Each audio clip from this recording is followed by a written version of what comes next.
नमस्कार। India news के बिहार झारखंड के डिजिटल प्लेटफॉर्म में आपका स्वागत है। मैं हूं संतोष कुमार और आज हम चर्चा करेंगे झारखंड और बिहार में सबसे बड़ी जो अभी समस्या है इन दिनों, वो है वायरल बुखार का। और ये बुखार, वायरल बुखार जो है, इसको डेंगू का बुखार कहते हैं।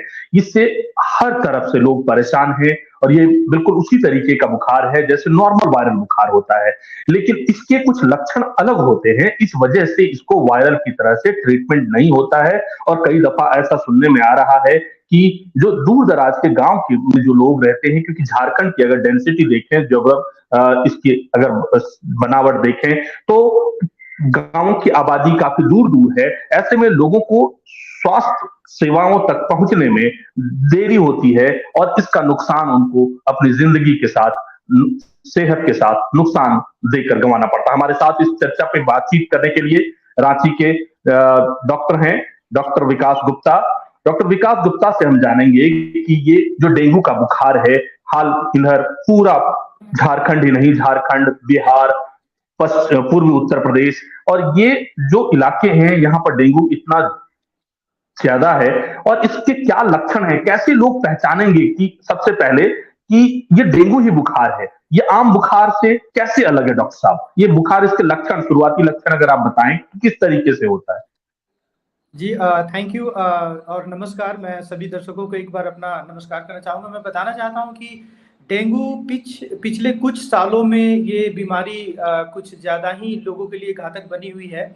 खास करके बात करें तो ये पूरे लगभग बोली जाती है कि आधी आबादी, यानी कि वर्ल्ड की जो टोटल पॉपुलेशन है उसकी half of the population risk पर है डेंगू डिजीज के। आज हम भारत की बात करें तो लगभग इंडिया में कोई सा ऐसा स्टेट नहीं है, सिर्फ एक लद्दाख छोड़कर सभी स्टेट एंड जितने भी टेरिटरीज हैं सभी जगह से रिपोर्ट आ रहे हैं, डेंगू पॉजिटिव केसेस मिल रहे हैं। अब हम बात करें डेंगू होता क्या है। एक्चुअली ये एक जैसे हमने कोविड में सुना था कि लाइक जैसे कि वायरल डिजीज है, वैसे ही एक वायरल डिजीज है, लेकिन ये पर्सन टू पर्सन उस तरह से नहीं फैलता है। इसकी फैलने की तरीके अलग हैं। इसमें मच्छर काटने से फैलता है। मच्छर का जो नाम है उसको बोलते हैं फीमेल एडिस एजिप्टो मॉस्किटो, जो कि एक मादा मच्छर है। और वो जब हमें अपना ब्लड सक करने के लिए जब बाइट करती है तो उसी समय अपना जो स्लाइवा है, ये अपना जो ये एंटीजन है वो हमारे बॉडी में उसी के समय प्रवेश करता है। जब हमारे मतलब बॉडी में ये डॉक्टर साहब, वायरस, आप ये कहना चाह रहे हैं कि मच्छर के काटने से ही ये डेंगू बुखार होता है? मतलब आम बोलचाल बिल्कुल की भाषा में, आम लोगों की समझ के मुताबिक कि ये मच्छर के काटने से होता है। तो सबसे पहला बिल्कुल इसी के साथ एक उपाय ले लेते हैं। क्या अगर जो आम लोग, आम ग्रामीण जो हैं या आम शहरी, अगर वो मच्छरदानी लगा के सोएं या फिर मॉस्किटो को किसी तरीके से भगाने में कामयाब रहे या मॉस्किटो फॉइल अगर जलाते हैं, तो क्या इससे एक बचने का एक शुरुआती उपाय जरूर हो सकता है? बिल्कुल, आपने बिल्कुल सही बताया, क्योंकि प्रिवेंशन सबसे बेटर तरीका होता है कि हमें बीमारी हो ही ना। जैसे हम मलेरिया में मच्छर से बचते थे, वैसे ही इस बीमारी में हमें मच्छरों से दूर रहने का सारा तरीका ढूंढना होगा। लाइक जैसे कि हम आसपास जो घरों में या फिर जो कूलर होते हैं जिसमें पानी जमे रहते हैं, 5-7 दिन या 1 हफ्ते 2 हफ्ते से ज़्यादा जो गंदी पानियाँ जमी होती है उसमें इसके लार्वा बहुत तेज़ी से फैलते हैं। खास करके बात करें तो जहाँ पे झाड़ियाँ होती हैं, जहाँ पे पानी जमते हैं, या फिर कोई ऐसा जो अंधेरा कमरा, कर्टन के पीछे, फर्नीचर्स के नीचे, इन सभी जगहों पे मच्छर छिपकर रहते हैं। ऐसे सभी जगहों पे हमें मच्छर को भगाने की ज़रूरत है। हम सोते समय मॉस्किटो नेट का इस्तेमाल करेंगे। हम कोशिश ये रहनी चाहिए कि जिस एरिया में डेंगू फैला हुआ है वहाँ लोग अपने बच्चों को और खुद को पूरे फुल स्लीव वाले शर्ट पहने, पैंट जो है ट्राउजर वो फुल पैंट पहने ताकि पूरा उनका बॉडी कवर रहे। डॉक्टर सॉक्स का साहब, इस्तेमाल करें। और डॉक्टर भी साहब, मच्छर आप जो कह भगाने रहे के हैं जो मच्छरदानी, बायोसाइड्स हैं उसका इस्तेमाल कर सकते हैं। मच्छरों को मारने के लिए बायोसाइड्स का छिड़काव करते हैं जिससे मच्छर ना फैलें। और घरों में मॉस्किटो नेट के अलावा भी मच्छरों से बचने के लिए हम एक लोशन आता है मॉस्किटो रिपेलेंट, उसको यूज कर सकते हैं। बहुत सारे तरीके हैं। हम उसको एक अगरबत्ती जो धुएं वाली आती है उसको जला सकते हैं। बहुत सारी तरीके हैं जिससे हम मच्छरों से बच सकते हैं।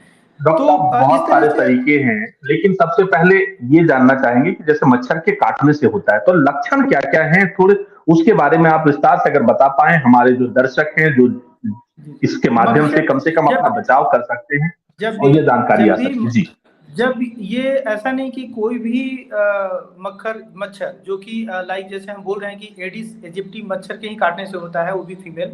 तो ऐसा नहीं कि किसी बिना बिना वो अगर वो मच्छर इन्फेक्टेड है तभी ये एक दूसरे उस पर्सन को इन्फेक्शन हो सकता है, नंबर वन। नंबर टू, अगर किसी को वो मच्छर इन्फेक्टेड मच्छर ने अगर काटा है, बाइट किया है, तो लगभग 5 से 7 दिन का इंक्यूबेशन पीरियड होता है। लक्षण आने में 5 से 7 दिन लगते हैं। लक्षण बिल्कुल वैसे ही हैं जैसे हम पहले भी कोरोना वायरस में ये डिजीज का जो लक्षण होता था, ऑलमोस्ट सिमिलर है। उसमें रेस्पिरेटरी सिस्टम अफेक्टेड ज़्यादा होते थे। इसमें क्या है कि आपका सबसे पहले तेज बुखार आएगा, बहुत फ्रंटल हेडक होगा, तेज सर में दर्द होता है, बॉडी में पेन होता है। उसके बाद वॉमिटिंग हो सकती है, उल्टी जैसी लग सकती है, नौजिया हो सकती है, पेट में हल्का दर्द हो सकता है, ज्वाइंट में पेन होते हैं, रैसेज आते हैं। आईबॉल के पीछे, आंखों के पीछे थोड़ा दर्द महसूस होता है। जब हम आंखों को इधर उधर घुमाने की कोशिश करते हैं तो ये पेन ज़्यादा फील करते हैं। उसी तरीके से ये एक तरह से माइल्ड टू मॉडरेट मैंने जो सिम्टम्स बताया, इसमें एक सबसे खतरनाक बात देखने वाली ये है कि जब डेंगू से कोई भी व्यक्ति इन्फेक्टेड होता है तो उसका जब सिम्टम पीक पे होता है, या फिर यूँ कह लें कि 24 से 48 घंटे बहुत क्रिटिकल होता है, जिसमें कि उसको उसके अंदर, बॉडी के अंदर ये ब्लड सेल्स का नुकसान होता है, थ्रोम्बोसाइटोपिन ये डॉक्टर साहब आप जो गंभीर कह रहे समस्याएं हैं उसमें कि हो ब्लड सकती का नुकसान होता है, शुरुआती जो 24 से 48 घंटा होता है वो काफी महत्वपूर्ण है। तो हैं। जी ये जो लक्षण बताए शुरुआती दिनों में अगर पता चल जाए, उसे लगता है, तो सबसे पहले क्या करना चाहिए मरीज को जिसको कि इस तरह का बुखार मरीज है? को अभी आज के समय में अगर हम इंडिया की बात करें तो सबसे ज्यादा ये केसेस केरला, कर्नाटका, दिल्ली, बिहार, झारखंड और इन जगहों पे ज्यादा केसेस दिखने को मिल रहे हैं।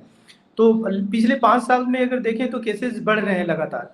तो ऐसे जगह पे सभी अभिभावकों, घरों में जितनी महिलाएं हैं और जो भी लोग सुन रहे हैं इस मैसेज को, मैं सबसे आग्रह करना चाहूंगा कि अभी किसी को भी अगर बुखार आता है, अगर तेज बुखार है, बदन में दर्द है, वोमिटिंग होती है, या फिर बॉडी में कहीं रैसेज आते हैं, तो सबसे पहले नज़दीकी जो आपके स्वास्थ्य सुविधाएं उपलब्ध हैं वहाँ चिकित्सक से मिले, परामर्श लें। जरूरत पड़ने पर डेंगू की जांच कराई जाए, ताकि ये अर्ली डायग्नोसिस हो सके कि उसे डेंगू है या नहीं है, ताकि आने वाली जो खतरा है हम उससे बच सकेंगे। खतरा, सबसे महत्वपूर्ण खतरा ये है इसमें कि जैसे मैंने बताया, अभी मैं बता रहा था कि अगर बॉडी से प्लाज्मा का नुकसान होने लगता है, जिसकी वजह से क्या होता है कि ब्लड सेल्स जो हैं वो भी घटने शुरू हो जाते हैं। प्लेटलेट्स इसमें काफ़ी इंपॉर्टेंट है, डॉक्टर डब्ल्यूबीसी काउंट। साहब यही ये बहुत बहुत सारे सवाल हैं इसमें, खासकर ये जो चर्चा होती है कि प्लेटलेट्स घट गया, तो ये जी किस तरीके से प्लेटलेट्स घट जाता है, इसको मेंटेन करना कितना जरूरी है, ये लाइफ सेविंग के लिए, मतलब जिंदा रहने के लिए प्लेटलेट्स की भूमिका क्या है, थोड़ा इसके बारे में बताएं लोगों को। और अगर हम ऐसी स्थिति आती जी है जी तो जी इसको इससे कैसे निपटा जाए? इनिशियल इनिशियल डेज में जब ये फीवर आती है तो उसी समय हमें अलर्ट होना है। और जब ये सीवियर, ये प्लेटलेट घटना एक सीवियर सिम्टम है प्लेटलेट में। WHO ने इस बेसिस पे डेंगू को 3 पार्ट से डिवाइड किया है सिम्टम्स के बेसिस पे। डेंगू फीवर जिसमें सिर्फ फीवर होते हैं, haemorrhagic fever, dengue haemorrhagic fever जिसमें ब्लडिंग आना शुरू हो जाता है, लाइक जैसे आपने बताया कि प्लेटलेट घटता है। तो प्लेटलेट कुछ दिनों के बाद जैसे ही इसमें घटना शुरू होता है तो हमारे बॉडी में जैसे 1.5 लाख से 4.5 लाख के बीच में होनी चाहिए प्लेटलेट की मात्रा। तो ये घटकर अगर 1 लाख के नीचे जाए, 80,000 के नीचे जाए, तो हमें अलर्ट हो जाना चाहिए और नज़दीकी स्वास्थ्य केंद्र में जाकर डॉक्टरों से परामर्श लेनी चाहिए। सबसे पहले हम जब ये देखते हैं कि प्लेटलेट घट जाता है तो ब्लीडिंग होने की संभावनाएं बढ़ जाती है। स्किन के नीचे पैसेज आते हैं, रैसेज आते हैं, प्लस में उसके नाक से ब्लीडिंग हो सकती है, वोमिटिंग होती है, उसमें ब्लड आ सकते हैं, स्टूल में ब्लड आ सकते हैं। क्योंकि प्लेटलेट का काम है ब्लड को क्लॉटिंग का वो एक रीजन होता है, तो उसे रोक कर रखना। प्लेटलेट कम होता है तो ब्लीडिंग होने की संभावनाएं बढ़ जाती है, जो एक बहुत लाइफ थ्रेटनिंग एक कंडीशन होती है। ऐसे कंडीशन में इसे बहुत केयरफुली निपटना चाहिए। स्वास्थ्य सेंटर में ही रहकर उसका ट्रीटमेंट होना चाहिए। साथ में ज़रूरत पड़ने पे हम इसे ट्रांसफ्यूज करते हैं। इनिशियल डेज में इनिशियल डेज में हम कह सकते हैं कि अगर ये ट्रीटमेंट हम सही तरीके से शुरू करते हैं, उनको डायग्नोसिस की बात करें तो हम एक सैंपल ब्लड का भेज देते हैं जिसमें antigen NS1 antigen for dengue and IgM antibody for dengue दोनों टेस्ट कराते हैं। ये इन दोनों टेस्ट से डेंगू का पता चल जाता है।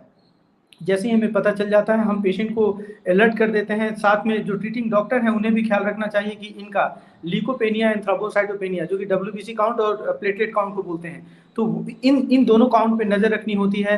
प्लस में इनकी वजह से जो सिम्टम्स डेवलप होते हैं उस सिम्टम्स पे नज़र रखनी होती है कि कहीं ब्लड तो कहीं किसी चीज़ से नहीं आ रहा है, स्टूल से, वोमिटिंग में, या फिर रैसेस तो नहीं है।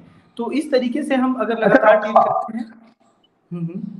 डॉक्टर साहब, अभी जो खासकर अगर झारखंड में हम अपने आसपास जो पेशेंट देख रहे हैं, जो लोग, क्योंकि दिन प्रतिदिन संख्या बढ़ती ही चली जा रही है, और इसके लिए जो जिस तरीके के उपाय होने चाहिए वो तो खैर आप बेहतर बताएंगे, लेकिन जो आ रहे हैं पेशेंट, उनमें क्या क्या लक्षण दिख रहे हैं? खासकर क्या लोगों में एक डर भी बैठ गया है कि किस नॉर्मल बुखार भी हो रहा है, क्योंकि सीजन जो है ये बदल रहा है, ऐसे में जब सीजन बदलता है तो वायरल बुखार आता है, तो क्या लोगों में डर भी है? और अगर डर है और जो आ रहे हैं, ये दोनों चीजें जानना चाहेंगे, उनमें क्या क्या सिम्टम्स आ रहे हैं पेशेंट्स के देखिए, साथ? हम बात करें तो जैसे मैं ऑलरेडी यहाँ रांची सदर अस्पताल में कार्यरत हूँ और एक फिजिशियन के पद पर हूँ।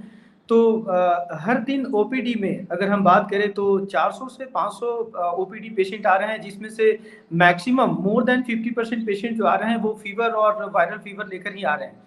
उन मरीजों में अगर हम डेंगू की बात करें तो हर 8 से 10 पेशेंट में एक पेशेंट डेंगू का आ रहा है। डेंगू पेशेंट वाले जो रोगी हैं उनको हम अलग डेंगू का वार्ड यहाँ पर बनाकर भर्ती किए हैं, जो कि पूरा अभी फुल है। सदर अस्पताल डेंगू वार्ड अलग से बना हुआ है जिसमें कि सारे मरीज डेंगू के हैं और सारे बेड फुल हैं, ऑलमोस्ट मोर देन 60 बेड हैं इसमें।